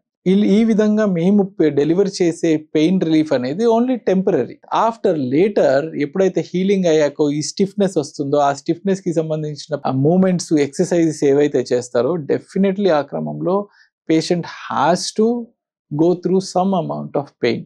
అండ్ చాలా మందికి మేము చెప్తాం, నో పెయిన్ నో గెయిన్ అనేది ఒక మంత్ర లాగా పెట్టి, కొంచెం చిన్న చిన్న పెయిన్స్ ఉన్నా వాటిని అధిగమించి మీరు ఎప్పుడైతే ఎక్సర్సైజెస్ చేస్తారో అప్పుడే బాడీ అనేది బెటర్ అవుతుంది, అప్పుడే మూమెంట్స్ అనేది బెటర్ అవుతుంది, అప్పుడే రిజల్ట్స్ కూడా బెటర్గా వస్తాయని మేము వాళ్ళకి అది నేర్పించాల్సి వస్తుంది. ఎందుకంటే ఇవాళ రేపు చాలా చిన్న చిన్న పెయిన్స్కి కూడా సెన్సిటివ్ అయిపోతున్నారు పాపులేషన్.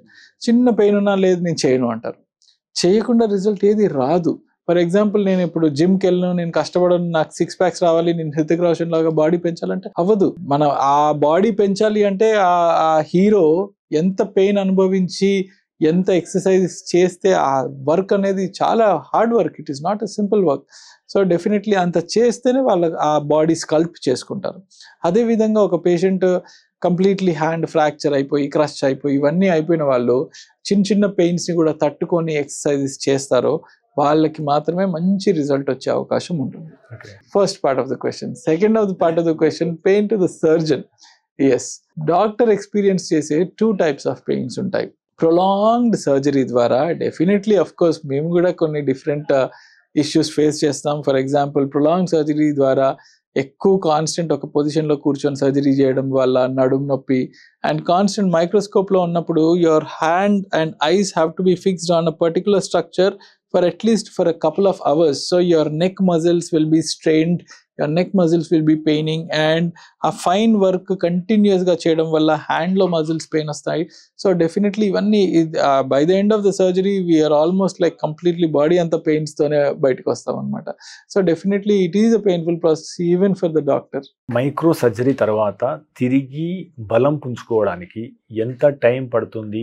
దానికి మీరు పేషెంట్ని ఎట్లా చేస్తారు? ముఖ్యంగా క్రీడాకారుల విషయంలో వాళ్ళు బరువులెత్తడం కానీ తిరిగి ఆడడానికి కానీ సో టైం ఎంత పడుతుంది? సో ఏదైతే ఈ బలం అంటే రీకన్స్ట్రక్షన్ కానీ లేదా మళ్ళీ రీబిల్డింగ్ ఈ దిస్తింగ్ కానీ ఈ ప్రక్రియ ఎంతకాలం కొనసాగే అవకాశం? ఇది చాలా జనరలైజ్డ్ క్వశ్చన్ అండి. దీనికి ఒక జనరలైజ్డ్ వేలో ఒక సింపుల్ ఇంతలో అవుతుంది అని చెప్పడానికి అస్సలు ఆస్కారం లేదు. ఎందుకంటే every patient is different, every case is different, every scenario is different. అక్కడ ఏమేమి ఇంజురీ అయ్యాయి, ఎన్ని స్ట్రక్చర్స్ ఇంజురీ అయ్యాయి అనే చాలా ఫ్యాక్టర్స్ని బట్టి మనకి ఈ టైం అనేది మనం చెప్పొచ్చు. సాధారణంగా ఆన్ అన్ యావరేజ్ కనుక చూసుకున్నట్లయితే సింపుల్ బేసిక్ ఫ్రాక్చర్స్కి usually 6 weeks to 2 to 3 months లో కంప్లీట్లీ నార్మలైజ్ అయ్యేలాగా మేము టార్గెట్ చేస్తాం అనమాట. So any fracture or anything in the any ఇలాంటి సింపుల్ బేసిక్ ఇంజురీస్కి 3 months లోపు 100% నార్మల్ ఫంక్షన్ అనేది చెప్తాము. బట్ కొందరికి సివియర్ క్రష్ ఇంజురీస్ ఉంటాయి, లిగమెంటస్ ఇష్యూస్ ఉంటాయి, ఆర్ టెండన్ ఇంజురీస్ ఉంటాయి, నర్వ్ ఇంజురీస్ ఉంటాయి. వీళ్ళకి చాలా ఎక్కువ టైం పట్టే అవకాశం ఉంటుంది. అండ్ కొందరు పేషెంట్కి బ్రేకిల్ ప్లెక్సిస్ ఇంజురీస్ అంటాము, మెడలో నరాలు తెగిపోయి చేయి పారాలిసిస్ అవుతాం. ఇలాంటి పేషెంట్స్ అయితే ఏకంగా 3 to 4 years దాకా పట్టే అవకాశం ఉంటుందని చెప్తాం అన్నమాట. So every case is different. So doctor గారు, మీరు ఈ రంగంలో ఆల్మోస్ట్ 15 సంవత్సరాలుగా పనిచేస్తున్నారు. సో మనం ఇప్పటివరకే చెప్పుకున్నాము ఆల్మోస్ట్ కొన్ని ఆపరేషన్స్ 9 hours దాకా చేయాల్సి వస్తుందని. ఈ నేపథ్యంలో మీరు కొత్తగా ఈ విభాగాన్ని ఎంచుకునే వైద్యులకు ఎలాంటి సూచనలు ఇస్తారు? ఎటువంటి వారికి ఇందులో బాగుంటుంది, ఎటువంటి వారు ఏం ఎక్స్పెక్ట్ చేయొచ్చు, ఏం ఎక్స్పెక్ట్ చేయొద్దు ఈ భాగంలో? చాలా బాగా క్వశ్చన్ అడిగారండి. ఎందుకంటే ఇప్పుడున్న డాక్టర్స్ కూడా ఎప్పుడైతే పోస్ట్ గ్రాడ్యుయేషన్ అయిపోతుందో వెంటనే everybody wants to take a speciality వెంటనే. ఎందుకంటే they know of course speciality చేయాలి ఈ జనరేషన్లో, వితౌట్ ఎ స్పెషాలిటీ కష్టం అని everybody knows. And again time is important. So అప్పటికే పీజీ అయ్యేసరికి 30-35 years అవుతుంది. మళ్ళీ ఒక 2-3 years ప్రాక్టీస్ చేసి మళ్ళీ స్పెషాలిటీకి వెళ్ళాలంటే అక్కడ చాలా prime time of the life కోల్పోతారు. కాబట్టి వెంటనే పీజీ అవ్వగానే స్పెషాలిటీ చేయాలనే ఉద్దేశంలో ఉంటారు. ఒకటి నేనేం చెప్తానంటే, పీజీ అయినాక అట్లీస్ట్ ఒక 2 to 3 years normal me general speciality అనేది లో ప్రాక్టీస్ చేయండి. పెరిఫెరీలో కానీ ఊర్లలో కానీ ఎక్కడైనా వర్క్ చేసి చూడండి. చేయడం ద్వారా మీకు వచ్చే ఎక్స్పీరియన్స్తో, మీరు చూసే పేషెంట్స్తోని మీకు ఎలాంటి స్పెషాలిటీ మీకు సూట్ అవుతుంది అనేది మీరు అక్కడ డిసైడ్ అవ్వడం వల్ల మీకు బెటర్ కనెక్ట్. ఓకే, నేను ఈ ప్లేస్లో ఇలాంటి పాపులేషన్ చూస్తాను, వాళ్ళకి ఇలాంటి సమస్యలు ఉన్నాయి, ఇలాంటి సమస్యల్ని నేను స్పెషలైజ్డ్ వీళ్ళకి సూపర్ స్పెషాలిటీ చేస్తే ఎక్కువగా పేషెంట్ రిజల్ట్ ఉంటుంది, నాకు కూడా ఎక్కువ మనీ వస్తుంది. అలా వాట్ ఎవర్ ఇట్ ఈస్, ఆ డెసిషన్ అనేది తీసుకోవడానికి టైం తీసుకుంటే బెటర్ ఉంటుంది. వెంటనే ఒక పోస్ట్ గ్రాడ్యుయేట్ అవ్వగానే స్పెషాలిటీలోకి జంప్ అవ్వడం అనేది not at all a good advice. But చాలా మంది బికాస్ ఆఫ్ టైం కన్స్ట్రెయింట్స్ ఇప్పుడు పీజీ అవ్వగానే చేసేస్తున్నారు. ఒకటే ఏంటంటే కొంచెం టైం తీసుకొని ఆలోచించి మీకు ఏ స్పెషాలిటీ సాటిస్ఫాక్టరీ మానిటరీ ఇన్కమ్ ఇస్తుంది, ఏ స్పెషాలిటీ మీకు సాటిస్ఫాక్టరీ మెంటల్ సాటిస్ఫాక్షన్ ఇస్తుంది, ఏ స్పెషాలిటీ మీరున్న ఏరియాలో ఎక్కువ పేషెంట్స్కి అవైలబిలిటీ ఉండి ఎక్కువ పేషెంట్స్ని క్యాటర్ చేసి ఎక్కువ మంది మీ నుంచి బెనిఫిట్ అయ్యేలాగా ఉంటుందో ఆ స్పెషాలిటీ చూస్ చేసుకోవడం better. And this comes just only with experience. So last 2 questions sir. 1 question ఏంటంటే, ఇప్పుడు మనం ఐసీయూలో ఉన్న కేసుల్లో 70% వరకు కేసెస్ని ప్రివెంట్ చేయగలము అని ఒక అంచనా. యాక్చువల్గా సాధారణంగా మనం ఎంతమంది మాట్లాడుకున్నట్లు ఇంట్లో మీరు ఒక డోర్ స్టాపర్స్ పెట్టుకోవాలని చెప్పేసి ఒకటి చెప్పారు. అలాంటివి ఇంట్లో ప్రతి ఒక్కరూ ఎలాంటి జాగ్రత్తలు తీసుకోవడం ద్వారా ఈ తెగే గాయాలు కానీ ఇటువంటి వాటి నుంచి మనం ప్రివెంట్ చేసే అవకాశం ఉంటుంది? ఇంట్లో జరిగే గాయాలు predominantly 1 sharp cut injuries or crush injuries. ఈ 2 రకాలుగా మనం ఎక్కువగా చూస్తూ ఉంటాం. షార్ప్ కట్ ఇంజురీస్ నెంబర్ 1 నేను చెప్పినట్టు గృహిణులు మిక్సర్ గ్రైండర్లో వేలు పెట్టడం, ఆర్ వెజిటేబుల్ కటింగ్ అప్పుడు నైఫ్తో కట్ అవ్వడం, ఆర్ ఏదైనా బోండా లాంటిది ఏదైనా కొట్టినప్పుడు ఫింగర్ చాప్ అయిపోవడము, షుగర్ కేన్ కొట్టినప్పుడు ఫింగర్ చాప్ అయ్యడము, ఇలాంటివన్నీ ఇంట్లో ఎస్పెషల్లీ హౌస్ వైఫ్స్తో చూస్తూ ఉంటాం. వీటన్నిటికీ కూడా డెఫినెట్లీ ప్రివెంటివ్ కేర్, ఫింగర్స్కి కట్ అయ్యేటప్పుడు జాగ్రత్తగా ఉండి చేసుకోవడం తప్ప ఎక్కువ ప్రికాషన్ అనేది ఏమీ అవసరం లేదు. Main attention to whatever work you are doing. చాలా మంది ఏంటంటే చూసుకోలేదండి, బై మిస్టేక్ బాబు పిలిచాడు, లేకపోతే సంథింగ్ ఏదో కట్ చేస్తున్నప్పుడు అది చూశాను కట్ అయిపోయింది, ఇలా ఉంటుంది. సో ఓన్లీ అటెన్షన్ ఇవ్వడం తప్ప అక్కడ తీసుకునే సపరేట్ కేర్ అంటూ లేదు. రెండవది, చిన్న పిల్లలు అంటే టాడ్లర్స్, అంటే పాకే వయసులో ఉన్న వాళ్ళు, వీళ్ళకి బాగా క్యూరియాసిటీ ఎక్కువగా ఉంటుంది. చిన్న పిల్లలు 1 year 2 years అన్ని ఏంటి వాళ్ళు ప్రతి చోట వేలు పెట్టి చూడాలి, ప్రతి చోట ముట్టుకొని చూడాలి అనేది ఉత్సాహం అనేది పిల్లల్లో ఎక్కువగా ఉంటుంది. సో యూజువల్లీ వెళ్ళి డోర్ దగ్గర నించోవడం, ఎవరో ఒకరు బై మిస్టేక్ డోర్ తీయడము, లేకపోతే గాలికి డోర్ పడడము, ఇలాంటివి జరిగి ఫింగర్స్ అనేది చిన్న పిల్లలు, ఈవెన్ 1 year పిల్లలు ఫింగర్స్ నుజ్జు అయిపోవడం చూసామన్నమాట. సో అలాంటివి మనము ప్రివెంట్ చేసుకోవచ్చు. సో ప్రతి చిన్న పిల్లలు ఉన్న ఇంట్లో షార్ప్ ఆబ్జెక్ట్స్ అవైలబుల్గా పిల్లలకి పెట్టద్దు. కత్తెరలైనా కత్తులైనా దూరంగా ఉంచాలి. పిల్లలకు అందే హైట్లో పెట్టకూడదు. డోర్స్ ఉన్నా గేట్స్ ఉన్నా వాటిని గాలికి పడిపోకుండా ఆర్ ఎవరైనా తెలుసుకోకుండా నెట్టకుండా ఉండేలాగా ఒక స్టాపర్ అనేది అరేంజ్ చేసుకోవాలి. ఎవరైనా అడల్ట్ డోర్ తీయాలన్నా వేయాలన్నా కూడా స్టాపర్ తీసి వేసి చెక్ చేసుకునే విధంగానే ఉండాలి. ఎందుకంటే బై మిస్టేక్ పిల్లలు అక్కడ ఉన్నారా లేదా మనం తెలియకుండా డోర్ వేసేస్తాం. అలాంటి క్రమంలో ఫింగర్స్ క్రష్ అయిపోతాయి. సో స్టాపర్స్ అనేది పెట్టుకోవాలి. అండ్ ఇంట్లో ప్రతి ఫర్నిచర్కి కూడా ఎడ్జెస్ షార్ప్గా ఉండకుండా, ఎడ్జెస్లో ఇప్పుడు కొన్ని బెడ్స్ కానీ టేబుల్స్ కానీ షార్ప్ ఎడ్జెస్ ఉంటాయి, మనం పెద్దగా పట్టించుకోం. బట్ ఎప్పుడైతే చిన్న పిల్లలు ఉంటారో వాళ్ళు ఊరికే పడిపోతూ ఉంటారు, వాళ్ళకి తలకి గాయం జరుగుతూ ఉంటుంది, చేతులు కోసుకుపోతూ ఉంటాయి, టేబుల్ అంచులు ఆ షార్ప్ డెకాలం లాంటిది ఊడిపోతూ ఉంటుంది, పిల్లలు అక్కడ పట్టుకొని ఫింగర్స్ కట్ చేసేసుకుంటారు. సో అలాంటివి ఏమైనా ఉంటే మనం ప్రికాషన్ తీసుకొని వాటిని ప్రాపర్గా సీల్ చేసుకోవడం, ఇలాంటివి చేసుకుంటే సరిపోతుంది. సో ఫైనల్గా సార్, మైక్రో సర్జన్లో ముఖ్యంగా హ్యాండ్ సర్జన్ అంటే చాలా మందికి తెలియదు యాక్చువల్గా. అంటే ఈ విభాగం ఉన్నట్టు తెలియదు, ఈ విభాగం డాక్టర్ ఏం చేస్తాడు అనేది కూడా తెలియదు చాలా మందికి. దీని మీద అవగాహన కల్పించడానికి మీరు అంటే ఎవరు మీ దగ్గరికి రావాలి, ఎటువంటి ప్రమాదాలు జరిగినప్పుడు కానీ గాయాలు జరిగినప్పుడు కానీ ఎవరు మీ దగ్గరికి వస్తే ఈ వేగంగా కోలుకోవడానికి అవకాశం ఉంటుంది, అట్లా 7 సందర్భాలు చెప్పండి అంతే. ఓకే, సందర్భాలు చాలా ఉంటాయి, బట్ కామన్గా జనరలైజ్డ్ చేసి చెప్పుకోవాలనుకుంటే మెయిన్ హ్యాండ్లో ఎనీ సార్ట్ ఆఫ్ పెయిన్ ఉన్నా, వాపులున్నా, నొప్పులున్నా, డిఫార్మిటీస్ వంగిపోవడము, లేకపోతే ఏదైనా వంకర్లు డెవలప్ అవ్వడము, ఇలాంటివి ఏవైనా ఉన్నా, ఆర్ గాయం జరిగినా, కాలిపోయినా, ఆర్ పుట్టుకతోనే వైకల్యం ఉన్నా, ఇలాంటి అందరూ కూడా మా దగ్గరికి రావచ్చు. అండ్ సెకండ్లీ ఇంజురీ పడిపోయి యాక్సిడెంట్లో పడ్డాము, లేకపోతే కార్ టైర్ చేతి మీద నుంచి వెళ్ళిపోయింది, ఆర్ క్రష్ అయిపోయింది, నుజ్జు అయిపోయింది, ఆర్ ఫ్యాక్టరీలో వర్క్ చేస్తున్నప్పుడు మెషిన్ వచ్చి పడింది, ఇలాంటి ఎన్ని ఇంజురీ జరిగిన వాళ్ళు కూడా మా దగ్గరికి రావచ్చు. సో హ్యాండ్లో ఎటువంటి ప్రాబ్లం ఉన్నా కూడా దానికి నెగ్లెక్ట్ చేయకుండా ఉండాలి. నెగ్లిజెన్స్ అనేది అక్కడ చాలా ఎఫెక్ట్ పడుతుంది. ఎందుకంటే ఫర్ ఎగ్జాంపుల్ ఇంకొక సింపుల్ ఎగ్జాంపుల్ చెప్తాను. చాలా మంది యుక్త వయసులో ఉన్న వాళ్ళు క్రికెట్ పిచ్చి ఇండియాలోనే అందరికీ క్రికెట్ ఆడుతూ ఉంటారు, క్యాచ్ పట్టబోతారు, బాల్ వచ్చి ఫింగర్కి తగులుతుంది, ఫింగర్లో ఫ్రాక్చర్ అవుతుంది. ఫింగర్లో fracture, any fracture is a complex fracture. వాళ్ళు ఏమనుకుంటారు, ఓకే మమ్మీ డాడీకి చెప్తే తిడతారు అనుకొని నెగ్లెక్ట్ చేస్తారు, ఆర్ వాపే కదా సింపుల్ స్ప్రేనే కదా అనుకొని వదిలేస్తారు. 2-3 months అయినా ఫింగర్ మూమెంట్ రాదు, 4-5 months అయినా ఫింగర్ మూమెంట్ రాదు. అప్పుడు పేరెంట్స్కి చెప్తారు ఇలా మూమెంట్ రావట్లేదని. 6 months తర్వాత మా దగ్గరికి పేరెంట్స్ అప్పుడు తీసుకొని వస్తారు, ఇలా మా అబ్బాయికి రావట్లేదు, 6 months బ్యాక్ గాయం జరిగింది అని. సో ఇదంతా కూడా చేతులు కాలినాక ఆకులు పట్టుకోవడం లాగా అవుతుంది. So any injury to the hand do not neglect, అది మాత్రం నేను చెప్తాను. సో చిన్న ఇంజురీ అని ఎప్పుడు నెగ్లెక్ట్ చేయకండి. దానికి వెంటనే ఒక స్పెషలిస్ట్ కనుక చూసుకున్నట్లయితే, అది ఏం పెద్ద చిన్నదైతే మేమే చెప్పేస్తాం, చిన్నదండి కంగారు పడకండి. లేదు దానికి సర్జరీ అవ్వాలి అని అంటే మేము చెప్పాము అంటే డెఫినెట్లీ దానికి సర్జరీ అవసరం పడుతుంది. మెజారిటీ ఆఫ్ ద టైమ్స్ మాకు ఇప్పుడున్న క్రమంలో చాలా మంది దీనికి సర్జరీ వద్దు బాబు అని చెప్పి పంపించడం ఆ సిచ్యువేషన్కి వస్తున్నాం. ఎందుకంటే డిమాండ్ అనేది ఎక్కువ అవుతుంది పేషెంట్స్ నుంచి. So don't neglect any injury to the hand. Any small injury to the hand also considered as a major injury. ఎందుకంటే దాని నుంచి కాన్సిక్వెన్సెస్ మీకు చాలా రిపర్కషన్స్ ఉంటాయి. సో అది అవాయిడ్ చేసుకోవడం బెటర్. ఫైనల్గా సార్ ఇంటర్వ్యూ ముగించే ముందు మనకు వైద్య ఖర్చు పెరుగుతుంది, ఇన్ఫ్లేషన్ పెరుగుతుంది. సో ఇప్పుడు మనం 3 కోట్ల మైక్రోస్కోప్ అంటున్నాము, గామా నైఫ్ అంటున్నాము, రోబోటిక్స్ అంటున్నాము, ఎక్విప్మెంట్ కాస్ట్ పెరిగే అవకాశం ఉంది. ఈ నేపథ్యంలో అంటే ఈ ఖర్చులను మనం జవాబు చెప్పడానికి హెల్త్ ఇన్సూరెన్స్ యొక్క ఆవశ్యకత ఏంటి, ప్రతి ఒక్కరూ హెల్త్ ఇన్సూరెన్స్ తీసుకోవాలా, సో దీని మీద అవగాహన పెంచడానికి మీరేం చెప్తారు?